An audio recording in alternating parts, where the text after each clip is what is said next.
Sir एक मिनिटात तुम्ही बोलले की हजर.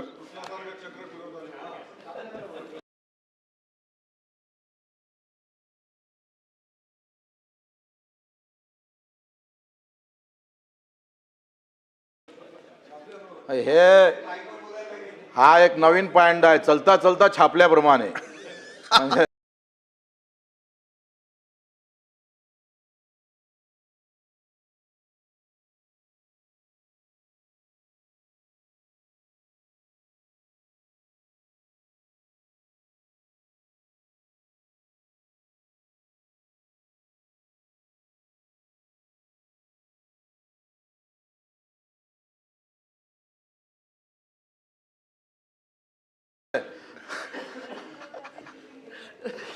मी काय छापल्याप्रमाणे हे सांगितलं हे महत्वाचं आहे.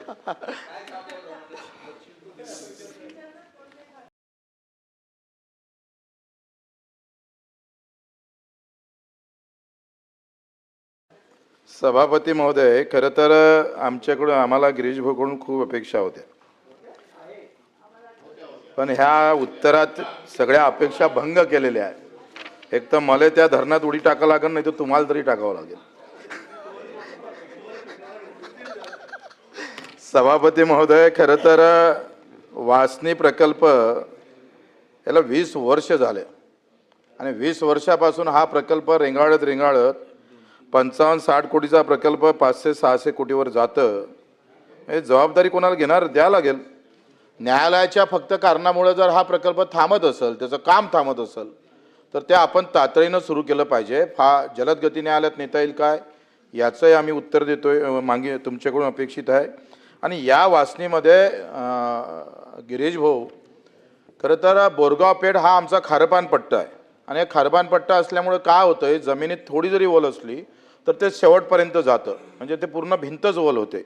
आता त्या जमिनीचा दोष आहे, म्हणून बोरगाव पेठ हे पुनर्वसनमध्ये घ्यावं नियामक मंडळाचा ठरावही झाला.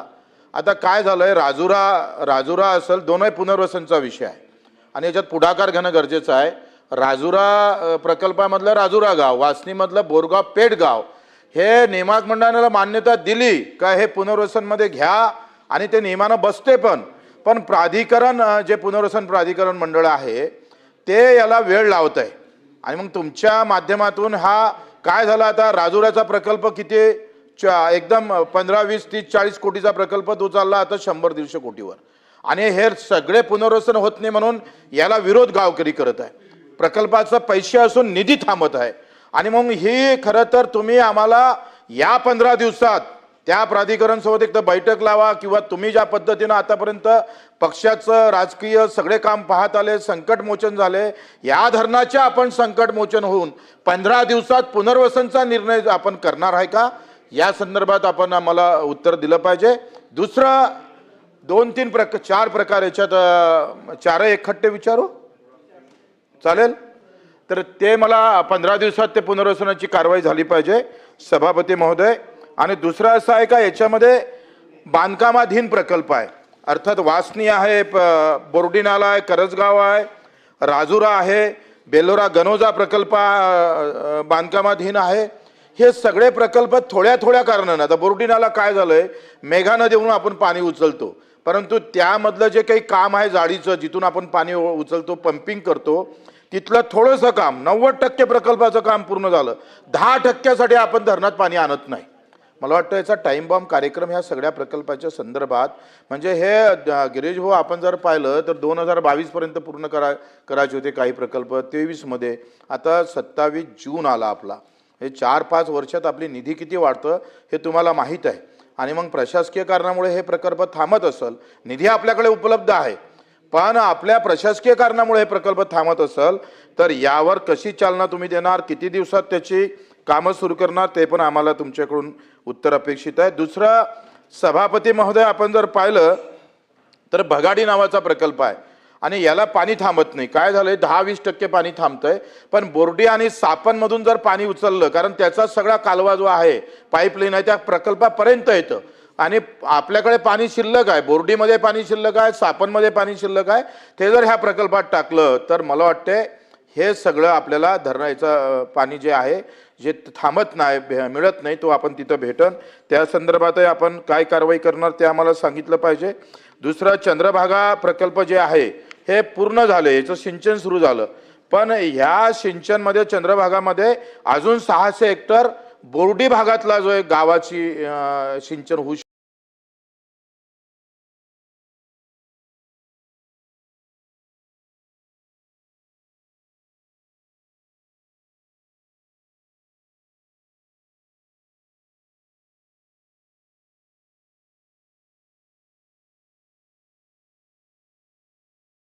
शकतं, कारण क्षमतेपेक्षा आपण कमी सिंचन करतो आणि त्या बचत सिंचन पाण्यातून आपण जर बोर्डी भागातला पाणी 500-600 हेक्टर सिंचनाखाली आणला, मातीचाच कालवा करावा लागतं.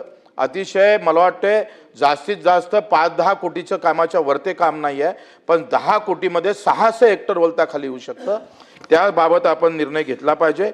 दुसरा सभापती महोदय, आपण जे पाहतो आहे का या 3-4 मागणी संदर्भात एक नवीन प्रकल्प आम्ही खरं तर पाहणी केली, तेव्हा मुख्यमंत्री महोदय आपले जलसंपदा मंत्री स्वतः देवेंद्रजी होते. पिंपरी बॅरेज आणि राजना पूर्णा बॅरेज हे अतिशय कमी पैशामध्ये होणारे प्रकल्प आहे. ह्या नदीच्या मध्ये आपण बॅरेज तयार करून याची आपण 2013ला पहिली प्रशासकीय मान्यता दिली, 2009ला, आणि आता अजून त्या पहिली प्रशासकीय मान्यता व्यापकच झाली. आता त्याला नवीन प्रशासकीय मान्यतेला अजून किती दिवस आपण ठेवणार आहे.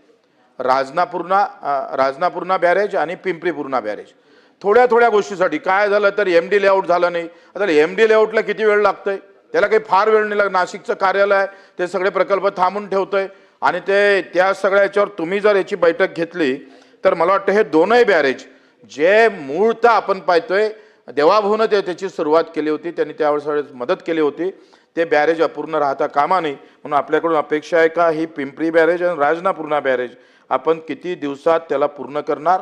दुसरं तुम्हाला माहीत आहे का हे प्रकल्पग्रस्त सगळ्या इकडे सभापती महोदय तुमच्याकडे असेल, सगळ्या इकडे 4-4 लाख प्रकल्प ज्याच्या जमिनी गेल्या, सगळे वाऱ्यावर आले. ज्यांचे मोठ्या शेती होत्या, खटले होते, ते आजही कॅन्टीनवर चहा विकायला पाहायला भेटतं आपल्याला. आणि म्हणून त्याचे जमीन जुमला सगळ्या गेल्यानंतर त्या प्रकल्पग्रस्तांना आपण, कारण त्यांनी राष्ट्रहिताचं काम केलं, त्यांनी जमीन दिली आहे, त्यांनी गाव गेलेलं आहे, अशा प्रकल्पग्रस्तांसाठी 5% आरक्षणाच्या ऐवजी 15% करावं. नाही तुम्हाला नोकरी देता असेल तर 25-30 लाख रुपये तुम्ही रोख त्याला द्या किंवा एखाद्या उद्योगातून काही पैसे द्या. हे 3-4 प्रश्नाचे उत्तर अपेक्षित आहे. मंत्री महोदय.